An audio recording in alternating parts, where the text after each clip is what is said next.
Sekarang saya ingin tahu, antum, apa itu hakikat kesyirikan jemaah? Di masyarakat yang namanya syirik adalah nyembah patung. Maka kalau nyembah patung, nggak ada katanya orang Islam yang berbuat syirik, karena betul nggak ada orang Islam yang nyembah patung di candi-candi mana, nggak ada orang Islam. Semua orang Islam ibadah di masjid.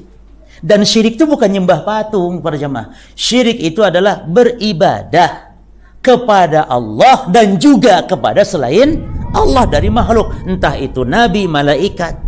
Apa itu ibadah? Ibadah itu banyak macamnya. Ada hati, ibadah hati seperti tawakal, seperti takut. Lah kalau takut yang harusnya kepada Allah, lalu dipalingkan kepada Nyi Roro Kidul misalnya, maka ini berarti telah memalingkan ibadah, karena takut itu ibadah. Jadi ibadah itu bukan hanya sholat, ini yang jadi masalah. Enggak ada orang Islam yang nyembah patung. Semua orang Islam sholat di masjid, dia ibadah lain. Takut itu ibadah, tawakal itu ibadah, ar-roja, harap itu ibadah. Sekarang jemaah, kenapa orang Islam pasang sesajen di perampatan jalan, atau yang kemarin aksi ditendang dan semisalnya di Gunung Semeru, supaya apa? Mereka takut akan adanya bahaya, bencana.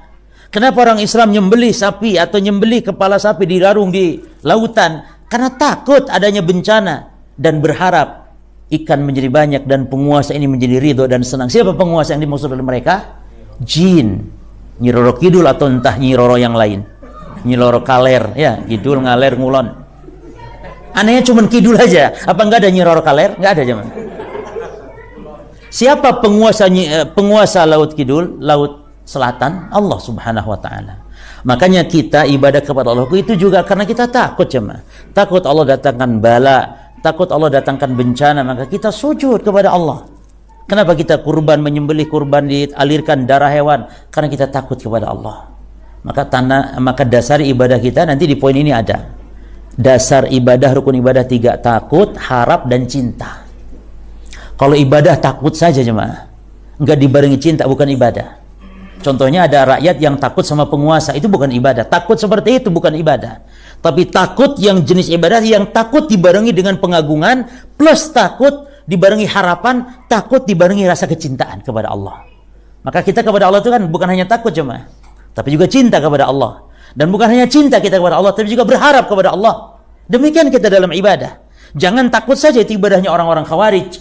Jangan berharap saja kepada Allah, nggak ada rasa takut, ibadahnya orang Murji'ah. Jangan cinta saja, kalau ibadah itu ibadahnya orang-orang Sufi. Maka orang Sufi katanya apa? Ya Allah, saya itu walaupun masuk neraka tidak apa-apa, yang penting saya cinta.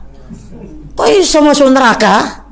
Allah cinta. Allah tidak mungkin masukkan ke neraka kalau Allahnya cinta kepada hamba. Yang penting saya dicintai Allah saja, katanya, walaupun masuk neraka rela. Gimana marjana? Makanya 3 poin nanti akan dijelaskan di sini. Ya.